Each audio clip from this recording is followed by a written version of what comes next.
Hello everyone, welcome to study wise banking. Guys, स्वागत है आप सभी का most important and most expected MCQ of insurance awareness for LIC डबलएओ and LIC ADO के mains के लिए। ठीक है गाइस, तो अगर आपने प्रीवियस क्लासेस नहीं देखी है तो प्लीज़ एक बार वो क्लासेस देख लीजिए।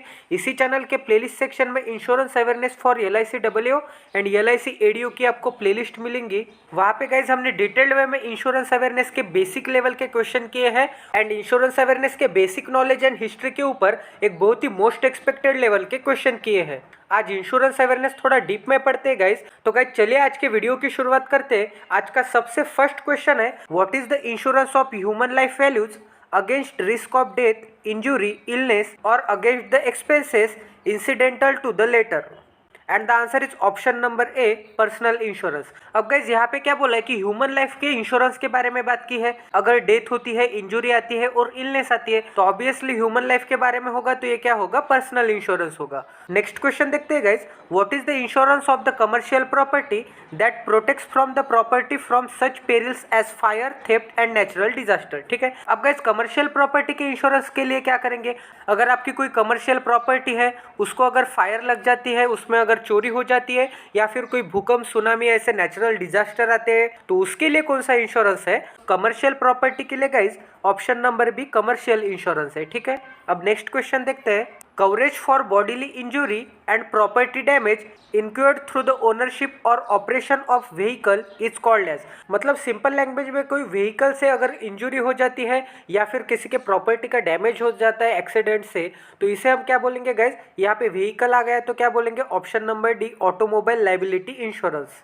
नेक्स्ट क्वेश्चन देखते हैं, what is the type of reinsurance in which reinsurer can accept reject any risk presented by a insurance company seeking reinsurance. सबसे पहले आपको तो ये क्वेश्चन समझना होगा गाइज। ठीक है, अब यहाँ पे बोला है गाइज कि री इंश्योरेंस, ये वर्ड आपके लिए नया होगा। अब री इंश्योरेंस मतलब क्या होता है, तो गाइज आपने पर्सनल इंश्योरेंस लिया है। ठीक है, तो पर्सनल इंश्योरेंस देने के लिए आपको कोई कंपनी होगी। ठीक है, अगर हम इसका नाम रख देंगे मैक्स बूपा। गाइज अगर समझो कि ये मैक्स बूपा कंपनी पे ही बिजली गिर गई तो इसका इंश्योरेंस कौन देगा, तो इंश्योरेंस कंपनी, जो कि इंश्योरेंस कंपनी है, उनका इंश्योरेंस निकालने के लिए री इंश्योरेंस कंपनी होती है। ठीक है, यहाँ तक समझ में आ गया।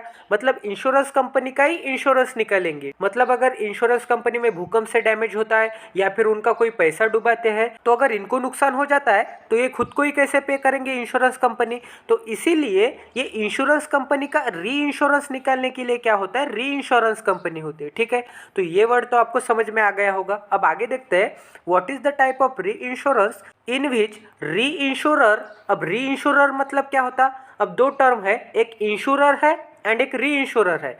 अब गाइस ये मैक्स बूपा कंपनी क्या है इस आदमी के लिए, ये मैक्स बूपा कंपनी है इंश्योरर, और ये मैक्स बूपा कंपनी का जो भी इंश्योरेंस निकालेगा वो है री इंश्योरर, री इंश्योरर। ठीक है, और गाइस जो भी इंश्योरेंस लेता है, पर्सनल इंश्योरेंस हो, ग्रुप इंश्योरेंस हो, हेल्थ इंश्योरेंस हो, कोई भी इंश्योरेंस हो, उसे हम क्या बोलेंगे, इंश्योर्ड। ठीक है गाइस, तो इंश्योरेंस लेने वाला इंश्योर्ड, इंश्योर देने वाला इंश्योरर, और उसका भी इंश्योरेंस निकालने वाला री इंश्योरर।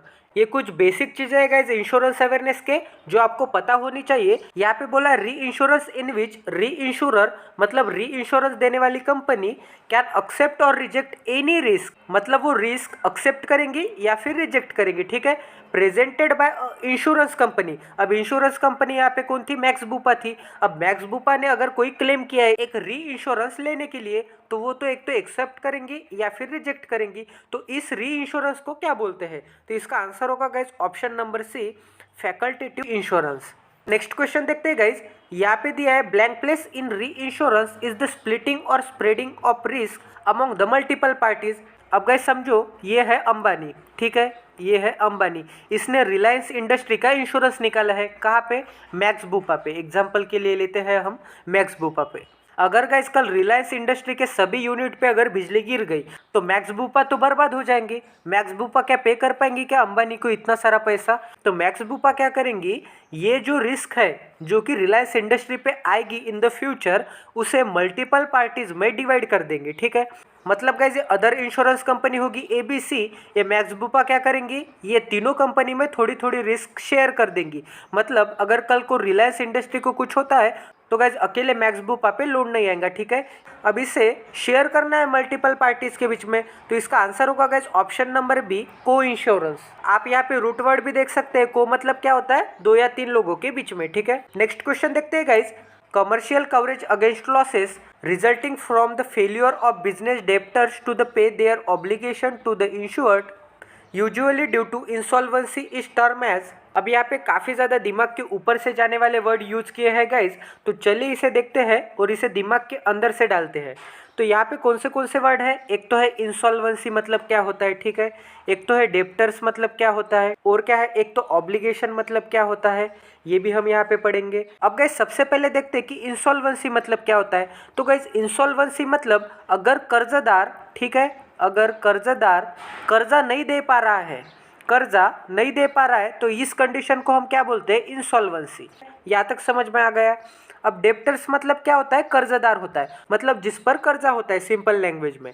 अब गाइज ऑब्लिगेशन मतलब एक रिस्पॉन्सिबिलिटी होती है, एक प्रॉमिस होता है। अगर आपने किसी के पास से कर्जा लिया तो आप उसको क्या प्रॉमिस करोगे, आप उसको क्या ऑब्लिगेशन दोगे कि मैं 1 तारीख से पहले तेरा पूरा पैसा चुका दूंगा, ठीक है। तो ये क्या होगा, ऑब्लिगेशन होगा। ये आपके ऊपर एक रिस्पॉन्सिबिलिटी होगी कि आपको 1 तारीख से पहले पैसा चुकाना है, या फिर आपने किसी को प्रॉमिस किया है, या फिर गाइज आपने अपने रिस्पॉन्सिबिलिटी का एक प्रॉमिस किया है, तो इसे क्या बोलेंगे हम, ऑब्लिगेशन। तो चलिए गाइज अब क्वेश्चन रीड करते हैं। क्वेश्चन में क्या दिया है, commercial coverage against losses resulting from the failure of business debtors to pay their obligation. मतलब क्या है, अगर आपने इंश्योरेंस लिया है, ठीक है, आपका नाम है राम, आपने मैक्स बुपा से इंश्योरेंस लिया है। अब आपने किसी को कर्जा दिया है, ये है समझो राहुल गांधी, ठीक है, आपने राहुल गांधी को कर्जा दिया है। अब राहुल गांधी तो कर्जदार हो गए, मतलब राहुल गांधी क्या हो गए, डिबेटर्स हो गए। अब गाइज राहुल गांधी ने आपको क्या दिया था, ऑब्लिगेशन दिया था कि मैं आपका पैसा पूरा चुका दूंगा।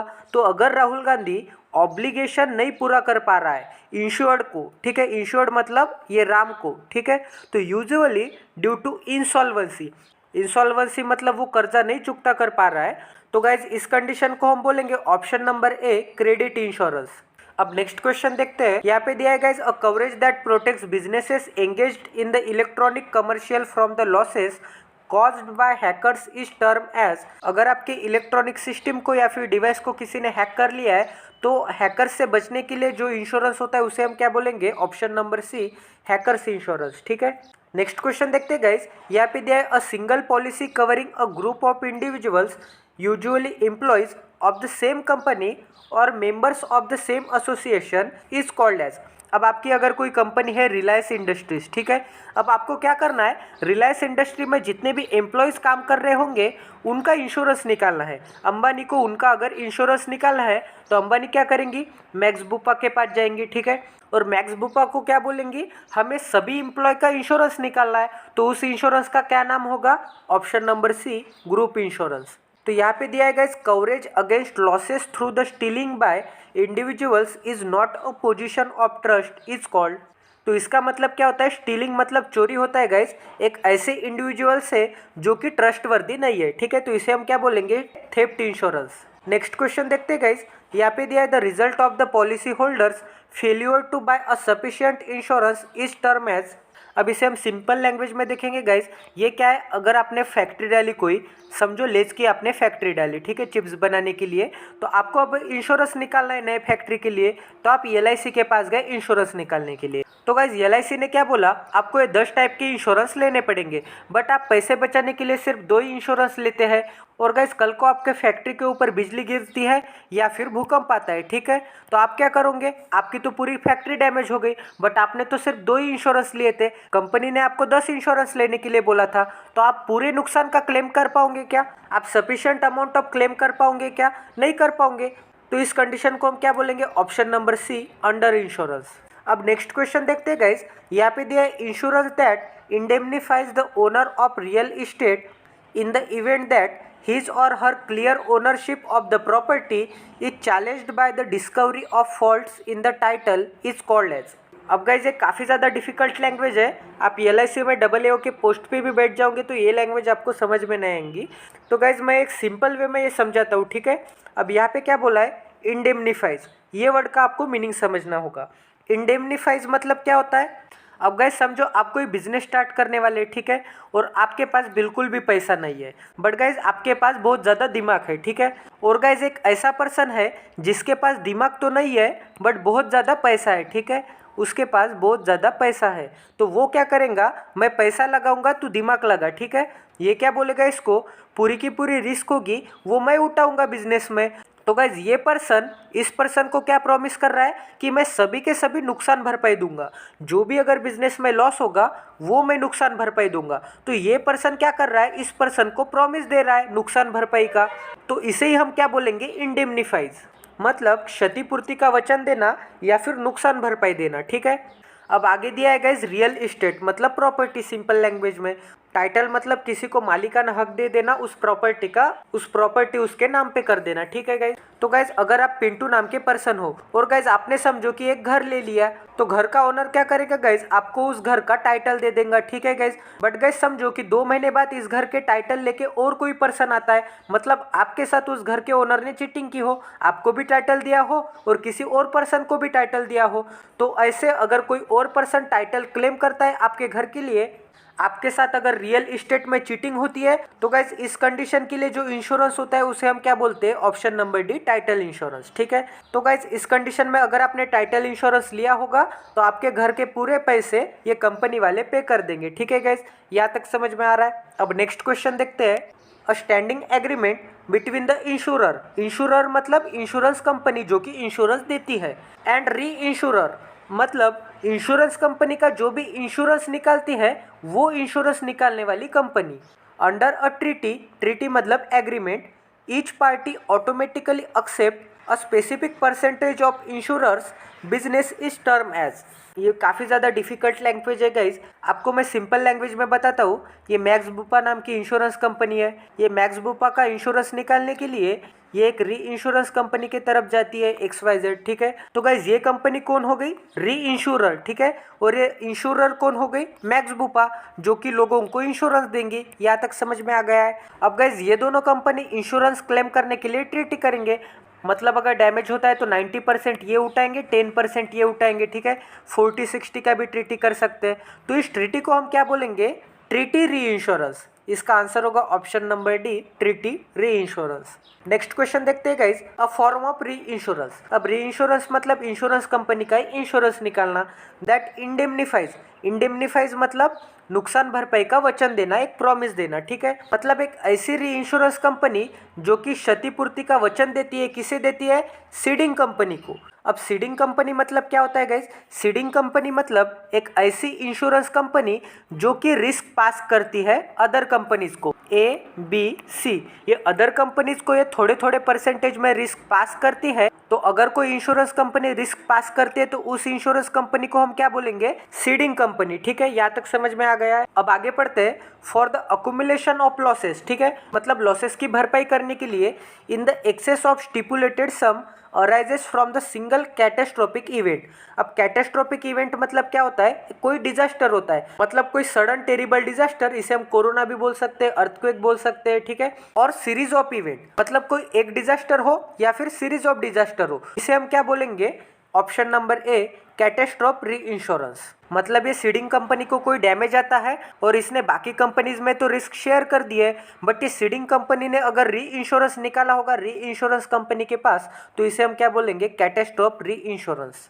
नेक्स्ट क्वेश्चन देखते हैं गाइज, अ टाइप ऑफ री इंश्योरेंस, री इंश्योरेंस मतलब इंश्योरेंस कंपनी का ही इंश्योरेंस, इन विच री इंश्योरर, री इंश्योरेंस निकालने वाली कंपनी, इंडेमनीफाइज, इंडेमनीफाइज मतलब क्षतिपूर्ति का प्रॉमिस देना, द सीडिंग कंपनी, किसे, सीडिंग कंपनी को, सीडिंग कंपनी मतलब जिसने रिस्क अपना शेयर किया है, for the losses that exceed a specific limit, ठीक है। तो यहाँ पे अगर सिंपल लैंग्वेज में बोलो तो अगर आपका एक्सेस लॉस होता है, एक लिमिट के बाहर अगर आपका लॉस होता है, तो इस री इंश्योरेंस को क्या बोलेंगे हम, option number B, excess of loss of री इंश्योरेंस।